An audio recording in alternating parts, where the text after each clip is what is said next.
So ngayon mga kapatid, ito yung pag-usapan natin. Isa sa mga ina-highlight natin kanina mga kapatid, isang babae na grabe yung psychic ability niya.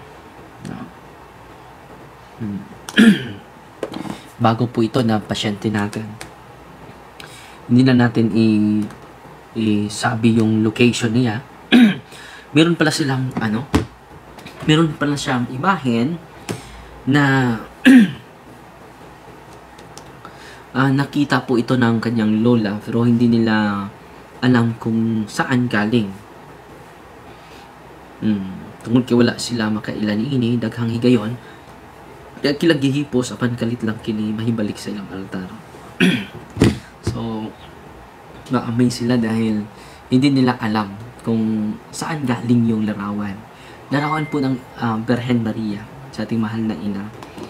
At kung itatago nila, babalik lang sa altar, no? Isa yan sa mga hindi nila inaasahan na mga pangyayari. Maraming beses na daw. Hangtod, nagdamgo ang maong Birhen, nagpadamgo ang maong Birhen, sa kanyang lola.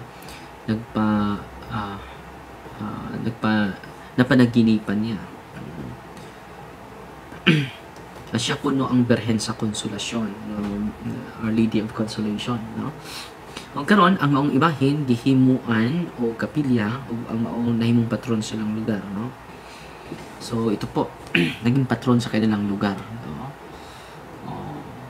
Pero yan ang mga hindi ma-explain na karanasan nila, no? Infested daw ang ilang bahay, infested yung bahay nila. Kung naa siya yung mahaba, kung ayon nga asupri. So, meron siyang maamuyan na asupri mga kapatid. No? Yung mga sunog, amoy sunog mga kapatid. No? And then, na-exorcise na din yung lugar nila. So, sa isang exorcist. And then, nandun pa rin yung baho. So, yan ang tinutukan natin. No? Ngayon at inobserbahan natin. Misamot ang iyang struggle, so dumibli yung struggle niya nung na-involve siya sa isang religious organization na mayroong mga gifts, no? Dumidubli daw yung kanyang dumidubli daw yung kanyang struggle. At ngayon, bagong kaso ito, so tinutukan natin ito. So madami pa ako mga unresolved cases mga kapatid. So kailangan ko na, kaya nga last na itong talk natin, sa pasensya na po sa mga maraming nag-imbita. Gusto ko talaga na pupunta pero hindi kaya ng katawan ko, at gusto ko na manatili at mag-focus sa mga cases dahil kailangan ko itong tutukan mga kapatid. Hindi ito madali. Kailangan na sa office lang ako, no? Lagi sa diocese natin. Last na po itong talk natin sa Bayugan City bukas. Okay? Sana yun. So patuloy tayo mga kapatid, no? So infested po itong So isa sa mga cases sa mga exorcist katulad ng Kabading, Father Sikia, Father Gabriel Amort, itong mga specific gifts na ma-attach tayo, kailangan ito ma-renounce Dahil kapag hindi tayo hindi tayo makatanggap ng tunay na liberation mga kapatid. Okay? Nag-suffer siya sa strong lustful thought, no? Balik-balik yung mga lustful imagination. So yan din, no? Nag-react daw siya sa last session sa spirit of incubus, no? Itong incubus, alam niyo naman, inuulit natin ito mga kapatid, no? Lagi natin itong inuulit sa inyo, yung mga espiritu na bigla lang makipagtalik, no? Sa panaginip, no? During the deliverance session, nag-react siya sa breaking. Doon linagyan natin ang holy and exorcise oil yung kanyang tainga, sumigaw, no?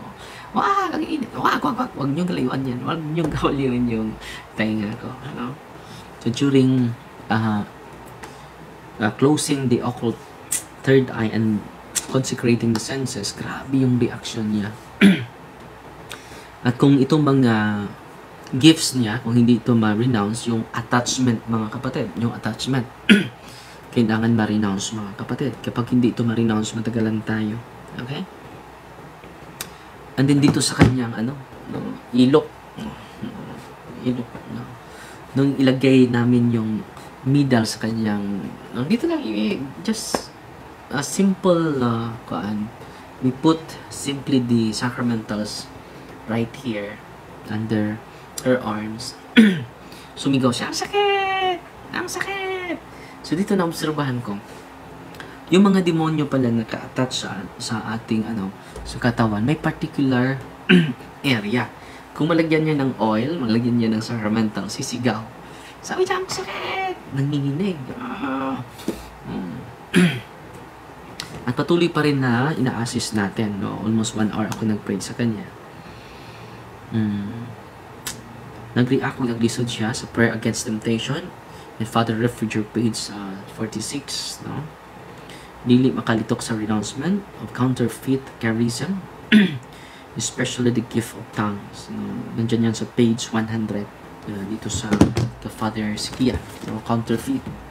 Pero counterfeit charism, kailangan ma-renounce yan. No? So mga counterfeit na mga charism, meron din dito. Yung renounce the counterfeit charism or mention, speaking in tongues, vision, prophecy, healing. Nandito po. So, kailangan ma-renounce yan. Dahil meron siya yan, grabe. No? Sumisigaw siya. No? So, dito mga kapatid, makikita natin na mag-upgrade talaga tayo. Nandito yan sa Father Kabading. No? I may receive from false anointings. I renounce the counterfeit charism I have received from false anointing. I desire all my desires to possess extraordinary gifts so that others will admire me. I renounce all the vows of pacts. No, nandito po yan. No? So, mahirapan siya sa pagbasa sa consecration to Mama Mary. Mahirapan siya sa pag-renounce. I renounce Satan, all his works. Pero kanina, naka-renounce siya pero nahihirapan talaga. So, gibasa niya ang prayer against spirit of pornography by Monsignor Rosete. So, yan po. Mga 1 oras. More than 1 hour ako nag-prepare sa kanya. Bago po ito nga cases natin. No, and then, patuloy pa tayo na samahan natin siya. Hindi madali yun dahil merong mga attachment Hindi lang simply renouncement, but yung mga attachment, mga unholy soul ties, dapat din ma-renounce yun ng buo. So, samahan pa natin siya, hindi natin siya pakilala. Sinasabi ko lang ngayon sa inyo, para kung may katulad naman ng mga struggle, or mga gifts na katulad niya, dapat i-renounce yan. With a sincere heart, and then, ang office natin ay open naman, no? Para mag-assist sa inyo. Gusto ko mag-focus talaga. Last talk na po itong Bayugan natin, Bayugan City. Bukas po alas 9. So kita-kita tayo sa Bayugan mga kapatid, no? So pasalamat na lang tayo sa mga nanood natin ngayon. Daming nanood natin ngayon. At pasalamat ako sa mga star singers natin na walang humpay. Striber Crystal, nangunguna.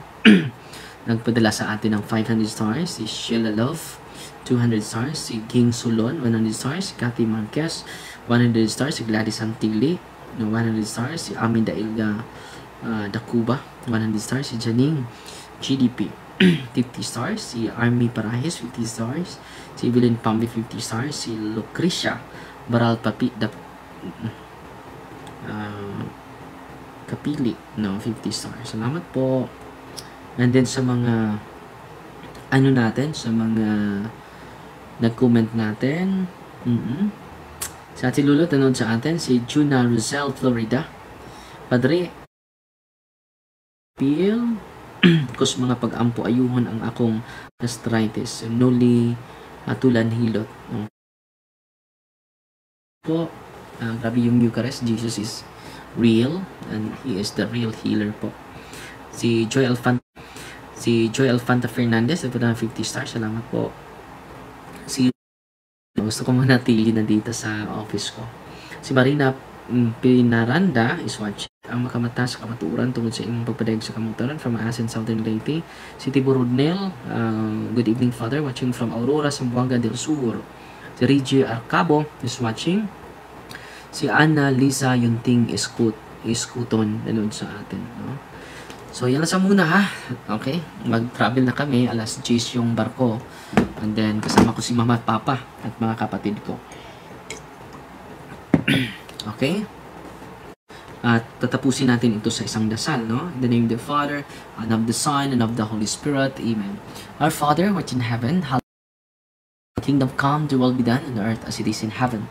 Give us this day daily bread, and forgive us our trespasses, as we forgive those who trespass against us. Into temptation,